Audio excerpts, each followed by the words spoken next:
आचार्य जी, हम सब की जो शुरुआत है वो एक बिंदु मात्र से हुई है और वैसा ही कुछ वैज्ञानिक भी कहते हैं कि शुरुआत बिग बैंग से हुई थी।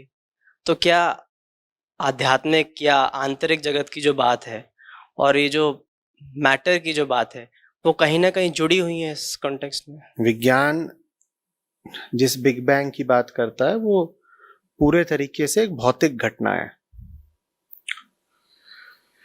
विज्ञान के अनुसार जहां से ये सारा पदार्थ आया वो स्वयं भी पदार्थ ही है, वो किसी अन्य डायमेंशन आयाम में थोड़े ही है। बिग बैंग ये थोड़ी कहता है कि किसी अन्य डायमेंशन से अवतरित हुआ था उस क्षण में पदार्थ।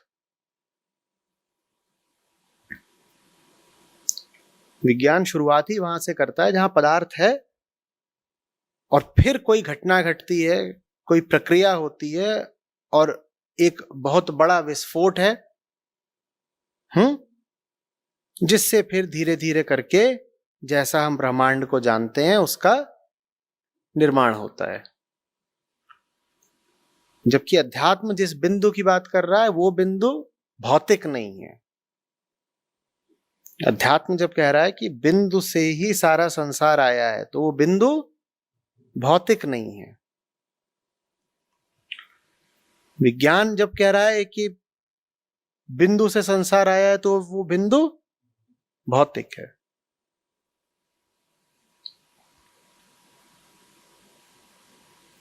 इसीलिए विज्ञान बिल्कुल मूक हो जाता है जब पूछा जाता है कि बिग बैंग से पहले क्या था। मूक इसलिए होना पड़ता है क्योंकि समय की शुरुआत ही बिग बैंग से है। जब समय की शुरुआत ही बिग बैंग से है तो ये प्रश्न ही विचित्र पड़ जाता है कि बिग बैंग से पहले क्या था। बिग बैंग से पहले जो था वो समय के पार का था और जो समय के पार का भौतिक नहीं हो सकता। अब विज्ञान जवाब क्या दे? समय की शुरुआत ही कहां से हो रही है? बिग बैंग से ना। वहीं से घड़ी का कांटा सरकना शुरू होता है। और अब आप पूछ लें किसी वैज्ञानिक से कि उससे पहले की भी तो बात बताओ, उससे पहले क्या था, या वही मूल सत्य है, तो वो चुप हो जाएगा, कहेगा उससे पहले की बात ही नहीं पूछी जा सकती, उससे पहले कुछ था ही नहीं तो क्या बताएं।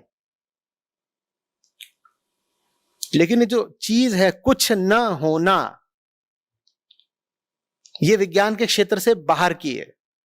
विज्ञान का क्षेत्र है मात्र वो जहां कुछ है माने क्या हो सकता है? विज्ञान तो आंखों से ही देखेगा, मन से ही सोचेगा, तो वो किसकी उपस्थिति का संज्ञान ले सकता है? पदार्थ, मटेरियल की। तो जहां तक मटेरियल है वहां तक विज्ञान है। पर मटेरियल शुरू होने से पहले क्या था, विज्ञान वहां एकदम चुप हो जाएगा। ये चीज ही पाठ्यक्रम से बाहर की है। हां, पदार्थ के कैसे भी रूप हो उनका अनुसंधान विज्ञान जरूर करेगा, करना चाहिए। यही तो विज्ञान का काम है कि पदार्थ के अलग अलग रूप हो, प्रकार हो, उनकी खोज करो। पर उस जगह, उस अवस्था के बारे में क्या बोले विज्ञान जहां पदार्थ ही नहीं है? फिर बात किसकी करे? और कैसे करे? विज्ञान के पास वो भाषा भी तो नहीं है ना जो अभिव्यक्त कर सके रिक्तता को या पूर्णता को। आधी अधूरी जितनी चीजें हैं उन सब की बात विज्ञान कर सकता है।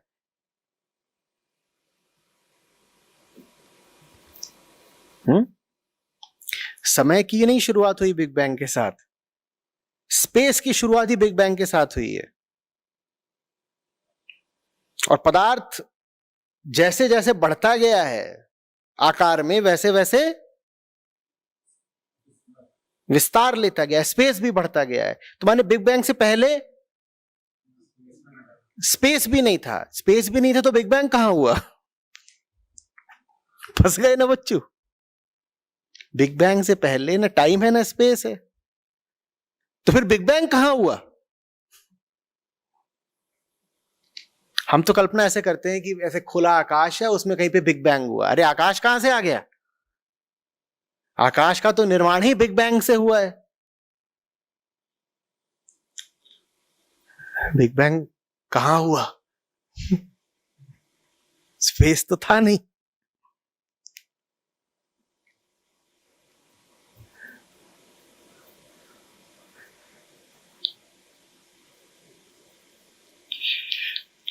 जानते हो इसका जवाब क्या है? इसका जवाब यह है कि आज तुम्हारी जैसी चेतना है,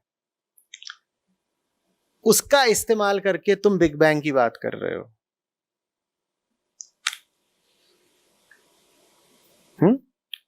जबकि हुआ क्या था ये तो उस समय की चेतना ही बता सकती है ना। तुम वास्तव में जब कहते हो कुछ हुआ तो तुम अपने अनुभव की बात करते हो। जब तुम कहते हो फलानी चीज हुई, आज हुई, कल हुई, परसों हुई, तो तुम किसकी बात कर रहे हो? होना क्या है? किसी भी चीज की हस्ती, अस्तित्व या घटना क्या चीज है? उस घटना का अनुभव। क्या कोई घटना है अगर उसका अनुभव ही ना किया जा सकता हो? अगर कोई घटना ऐसी है जिसका अनुभव किया ही नहीं जा सकता, तो क्या वो घटना घटी भी कभी? कोई तो होना चाहिए ना उसका अनुभव करने वाला। तो घटना उस घटना को अनुभव करने वाली चेतना से अलग नहीं होती, दोनों एक होते हैं। अब जिस चीज को विज्ञान नहीं समझ रहा है वो ये है कि तुम आज की चेतना का इस्तेमाल करके तब की घटना की बात करना चाहते हो। तुम आज की चेतना के इस्तेमाल करके 1500 ईस्वी की घटना की बात कर सकते हो, तुम अकबर की और अशोक की बात कर सकते हो। क्यों कर सकते हो? क्योंकि तब में और आज में चेतना बहुत ज्यादा बदली नहीं है। तो ठीक है, आज बैठ करके तुम आज से 500 साल पहले की बात कर सकते हो, इतना ठीक है। पर यहां बैठ करके तुम बिग बैंग की बात करो, ये बात ही गलत है। बिग बैंग की बात करने के लिए तुम्हारे पास वो फिर चेतना भी होनी चाहिए जो बिग बैंग का अनुभव कर रही थी। तब बात कर सकते हो। वो चेतना तो है नहीं, तो फिर बात कैसी?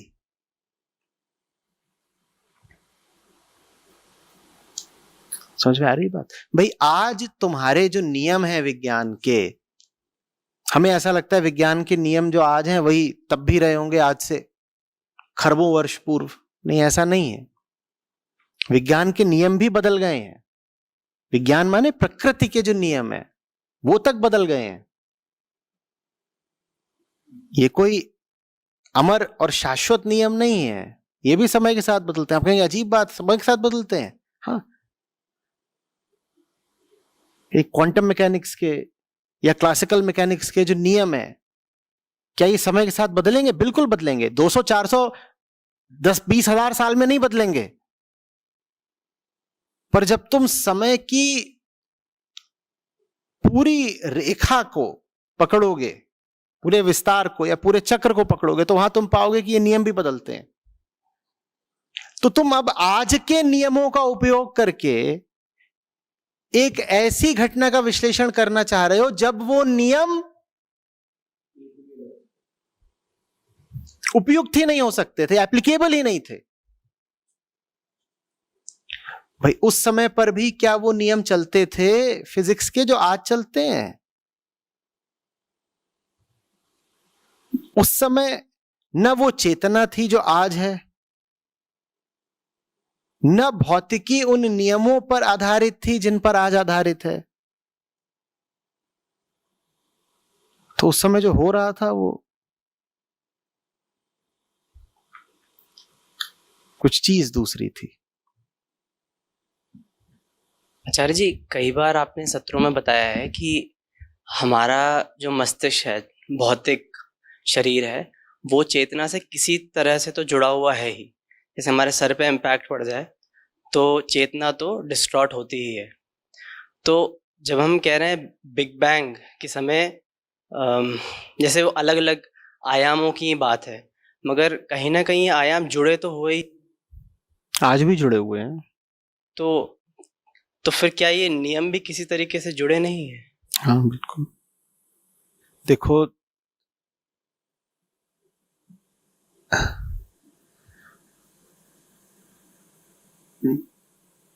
किसी भी घटना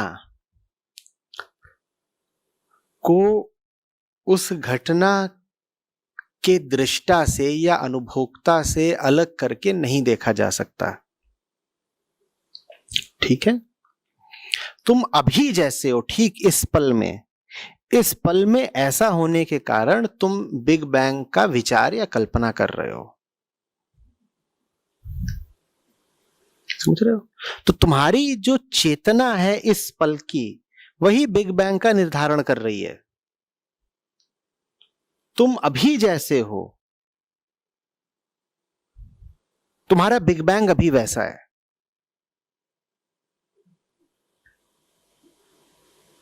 समझ रहे हो बात को? एकमात्र जो सत्य है वह तो चेतना ही है ना। पीछे क्या हुआ वो चेतना की ही कल्पना है।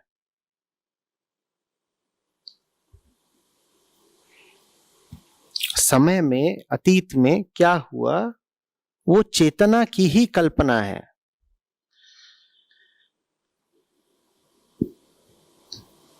और चेतना है स्थिर, चेतना स्थिर है।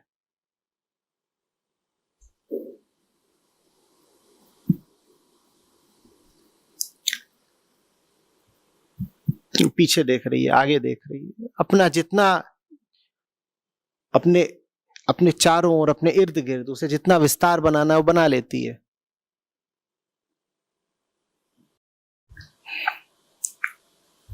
तो अतीत वास्तव में अतीत नहीं है। तुम अतीत की ओर यह सोच के देखते हो कि शुरुआत का पता चल जाएगा। बिग बैंग की ओर देखने का उद्देश्य यही रहता है ना, पता तो चले सारी शुरुआत कहां से हुई है ना। सारी शुरुआत बिग बैंग से नहीं हुई है, सारी शुरुआत अभी से हुई है। तुम जब बात कर रहे हो बिग बैंग की, तो तुम ऐसा मान रहे हो कि गंगा बह रही है, मुझे गंगोत्री तक पहुंचना है, शुरुआत कहां से हुई है ना। नहीं, यहां खेल वैसा नहीं है, दूसरे तरह का है। तुम यहां बैठ करके अतीत की किसी घटना की बात कर रहे हो, शुरुआत यहां से है। और यहां बैठ करके तुम अतीत की भी बात कर सकते हो, भविष्य की भी बात कर सकते हो।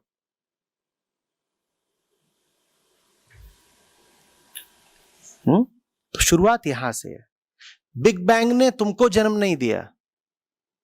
जब तुम बिग बैंग की जिज्ञासा करते हो तब तुम बिग बैंग को जन्म दे देते हो। तुम यहां बैठे बैठे पूरे ब्रह्मांड के जन्मदाता हो। तुम अतीत से नहीं आ रहे हो, वर्तमान से अतीत का जन्म हो रहा है। तुम भविष्य की ओर नहीं जा रहे हो, तुम अपनी जगह हो। भविष्य तुमसे जन्म लेगा।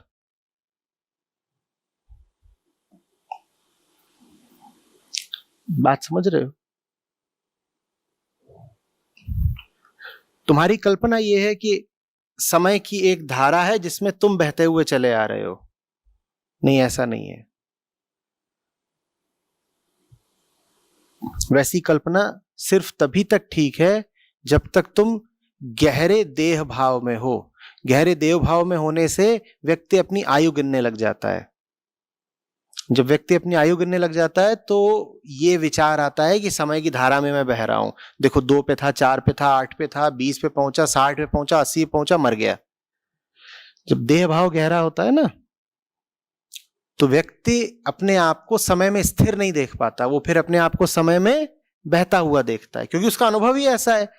क्योंकि देह अपना रूप रंग बदलती रहती है। जब देह रूप रंग बदलती है तो उसको यही विश्वास हो जाता है कि मैं इस धारा में बह रहा हूं। यथार्थ दूसरा है। यथार्थ ये है कि तुम एक ही जगह पर हो, तुम एक ही जगह पर हो, तुम बह नहीं रहे हो।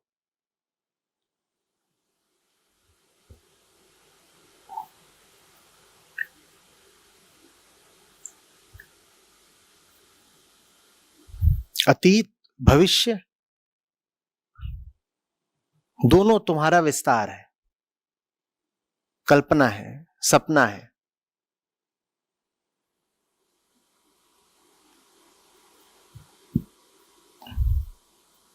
अतीत मेरा सपना है, इसका मतलब क्या 15वीं शताब्दी में जो कुछ हुआ वो मेरा सपना था? बाबा, अगर मूल बात यह है कि तुम ही तुम हो,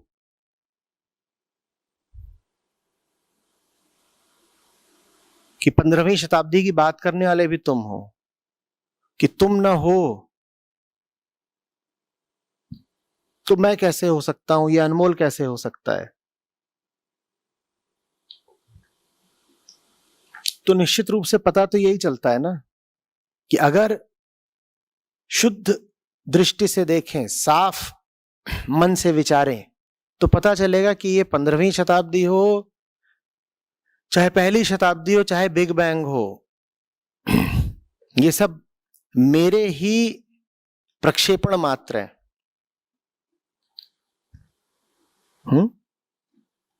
लेकिन आचार्य जी आप भी तो हैं, मैं कहा हूं, आप भी तो हैं। तुम्हें कैसे पता कि मैं हूं? तुम ही तो कह रहे हो मैं हूं। नहीं आचार्य जी, मैं नहीं कह रहा, ये शुभंकर, ये राघव, ये सब भी कह रहे हैं कि आप हैं। तुम्हें कैसे पता कि वो है? आखिरकार तो इस पूरे जगत की उपस्थिति की आश्वस्ति देने वाला तुम्हारे अलावा कोई दूसरा है ही नहीं ना। तुम कहो भी कि मैं 10 और लोगों की गवाही लेके भी आ सकता हूं कि 10 और लोग हैं, आचार्य जी मैं अकेला नहीं हूं, और भी लोग हैं। मैं कहूंगा कैसे पता? तुम कहोगे कि मैंने देखा। मैं कहूंगा यही तो मैं कह रहा हूं कि तुमने देखा तो और लोग हैं। तुम कहोगे नहीं मैंने ही नहीं देखा, औरों ने भी देखा। मैं कहूंगा औरों किसने देखा? वो तो मैंने देखा। तो अंततः तुम्हारे अलावा और कोई है ये सिद्ध करने वाला कि दूसरे हैं? तुम्हारे अलावा और कोई है ही नहीं। जब तुम्हारे अलावा और कोई नहीं है तो ये अकबर अशोक भी कौन थे? ये तुम ही थे बेटा, ये तुम ही थे। पर जीव भाव में फंस करके तुम्हें लगने लगा है कि तुम अलग वो अलग, तुम्हारी एक देह उनकी दूसरी देह। वो कब हुए? वो कभी नहीं हुए। वो तुम यहां बैठे बैठे विचार रहे हो, ठीक बिग बैंग की तरह है वो भी। हुए थोड़े ही थे, तुम्हारा विस्तार है।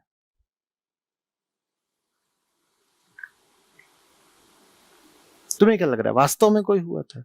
नहीं, पर हमें तो पता है हुआ था, प्रमाण भी मिलते हैं। हमने उनका तख्त देखा है, हमने उनकी बनाई इमारतें देखी हैं। किसने देखा है?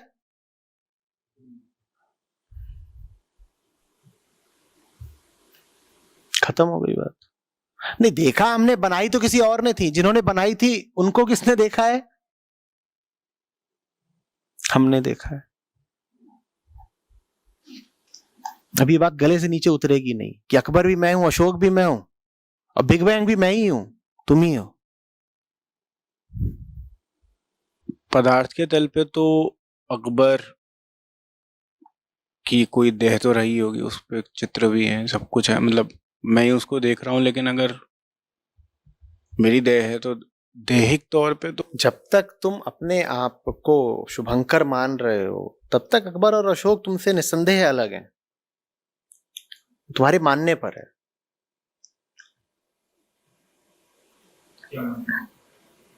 तुम शुभंकर मानोगे तो उधर अकबर भी है,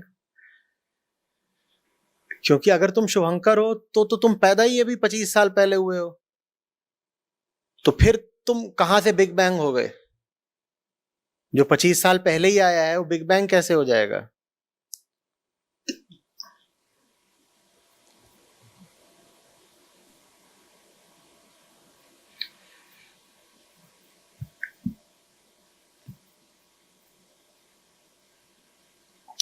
कोई और सत्य नहीं है उसके अलावा जो ठीक अभी यहां पर है, ठीक अभी और यहां पर, जरा भी आगे पीछे नहीं, दाएं बाएं नहीं। सुई की नोक जितना भी अगर तुम विचलित हुए तो झूठ में प्रवेश कर गए। बिल्कुल अभी यहीं पर आ जाओ, जो ये बिंदु है ये, और बिल्कुल अभी यहीं पर आ जाओ। सच्चाई ये है, बाकी सब जो तुम अकबर अशोक कर रहे हो वो कहानियां हैं। और वो कहानियां भी किसके लिए? वो जो विचलित हो गया उसके लिए। और जितना तुम्हारा विचलन होगा, जिस दिशा में विचलन होगा, जिस रूप का विचलन होगा, उसी तरह से तुम्हारी कहानियां होंगी।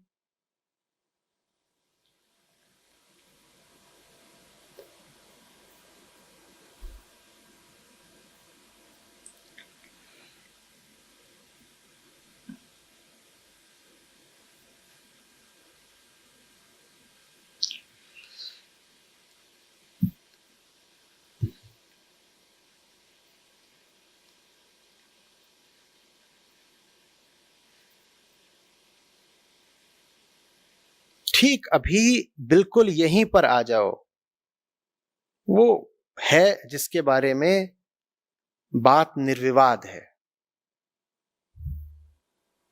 वहां कोई बहस नहीं, वो तो है। बाकी सब तो मनोरंजन।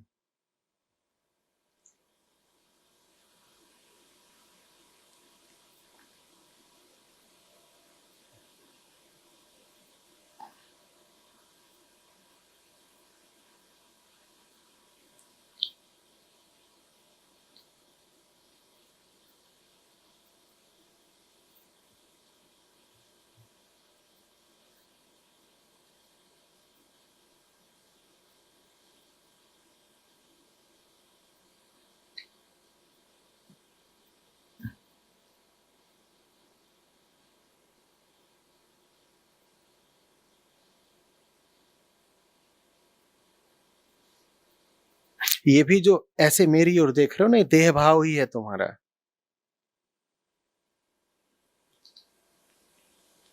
सारी उलझन ही इसीलिए है क्योंकि कमलेश हो।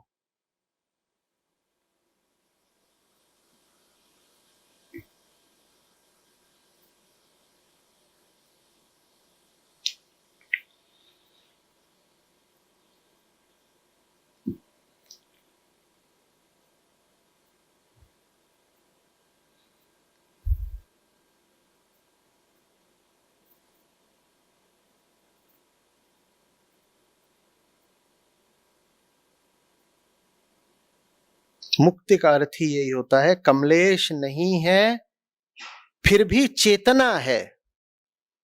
कमलेश को चाहिए कमलेश मुक्त चेतना।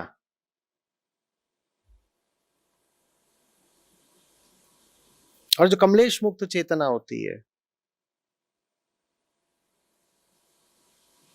उसी को सत्य कहते हैं।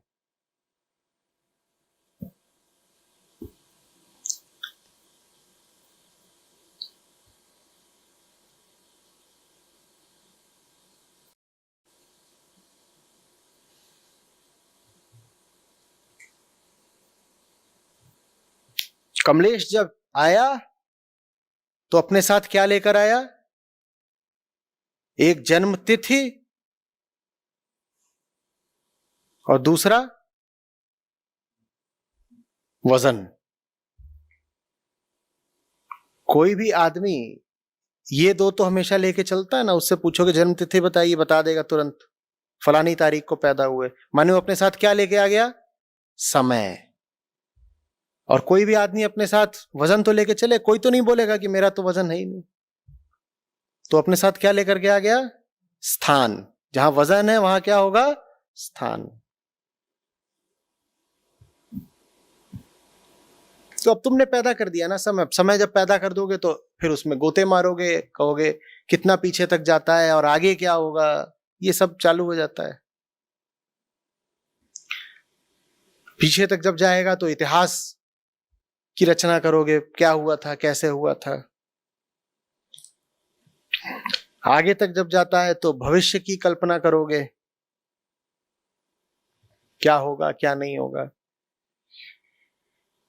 चेतना में कमलेश जुड़ा नहीं कि चेतना में समय और स्थान जुड़ गए। चेतना से कमलेश हटा नहीं कि बस वर्तमान बचा। अब कोई अकबर अशोक बीरबल नहीं, कोई बिग बैंग नहीं।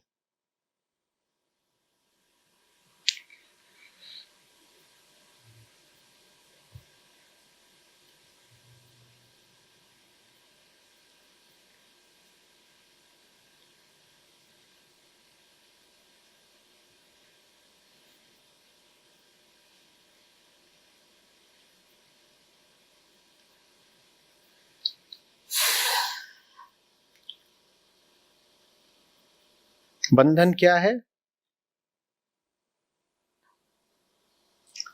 समय और स्थान से आबद्ध होना ही बंधन है। समय और स्थान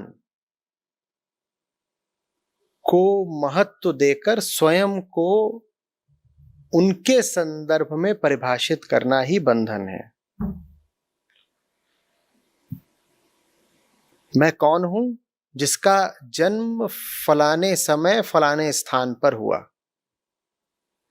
देखते नहीं हो, जन्म तिथि के साथ साथ अक्सर जन्म स्थान भी लिखा जाता है, साथ ही साथ लिख देते हैं।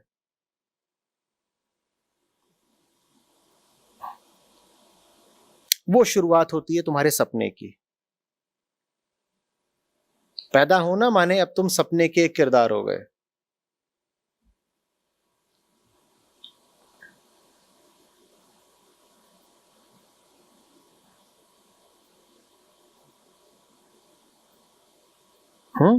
पैदा होते ही पूरी दुनिया अब तुम्हारे लिए हो गई। पैदा होने से पहले तुम कहां थे? वहां बिग बैंग नहीं था। वहां अकबर अशोक बीरबल नहीं थे। कैसे आ गए तुम?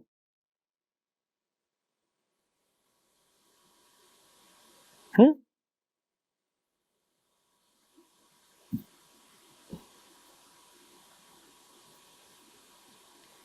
एक नर की एक मादा की 2 कोशिकाएं मिली, वो इतनी बात तो नहीं कर सकती इतनी तुम कर रहे हो। तुम कहां से आ गए?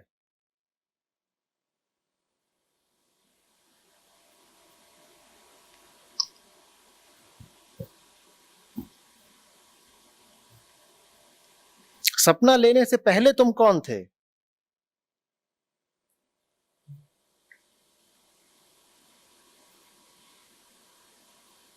ये तो सपने का ही हिस्सा है कि मैं नर मादा कोशिकाओं के संयोग का परिणाम हूं। इस सपने से पहले तुम कौन थे?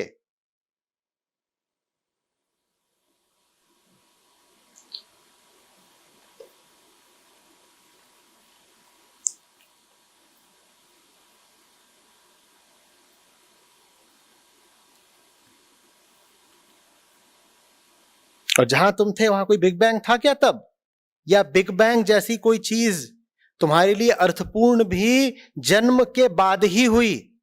जिसका अभी जन्म ही नहीं हुआ, पूछो उससे बिग बैंग के बारे में बताओ, वो क्या बोलेगा? बिग बैंग माने मां के गर्भ से बच्चे का ही नहीं, बिग बैंग का भी जन्म होता है।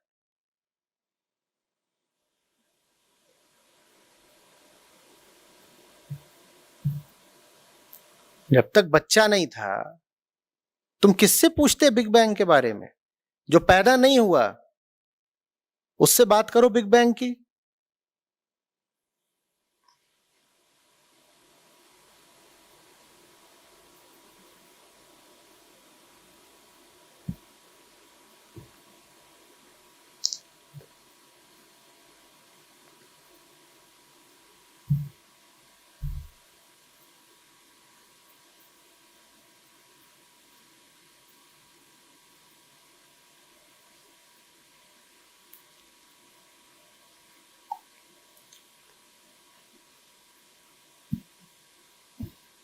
अगर ठीक से मर पाए तो मरने के बाद तुम कौन होगे, और मरने के बाद जो तुम होगे उससे पूछा जाए बिग बैंग तो क्या जवाब देगा? तुम मरे नहीं कि तुम्हारे साथ मर गया बिग बैंग। अब सवाल यह है कि सिर्फ देह से मरोगे, जैसे देह से जन्म लिया था सिर्फ, या जरा बेहतर और पूरा मरोगे? ज्यादातर लोग मरते भी वैसे ही जैसे जन्म लिया होता है। जन्म किससे लिया, मरे भी किससे?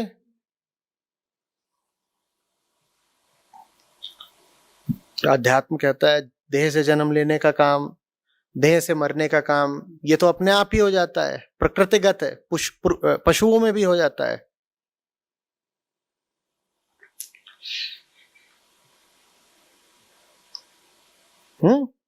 क्या कोई ऐसा मरना हो सकता है जिसमें देह तो बची रहे पर बिग बैंग मर जाए? उसे मुक्ति कहते हैं। समझ में आ रही बात? देह जन्मी, किसका जन्म हुआ? बिग बैंग का। देह मरी, देह के साथ कौन मर गया? मुक्ति क्या है? देह मरे उससे पहले बिग बैंग को मार दो, ये मुक्ति है। कि देह तो बची है, बिग बैंग मर गया। कबीर साहब बोलेंगे एक अजूबा देखिए, ऐसा कर डाला कि देह थी बिना बिग बैंग के।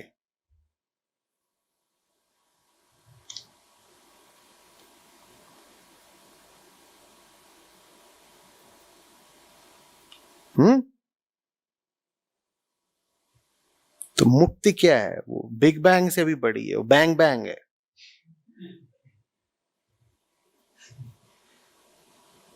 विज्ञान बस बिग बैंग तक जाता है, अध्यात्म बैंग बैंग तक जाता है।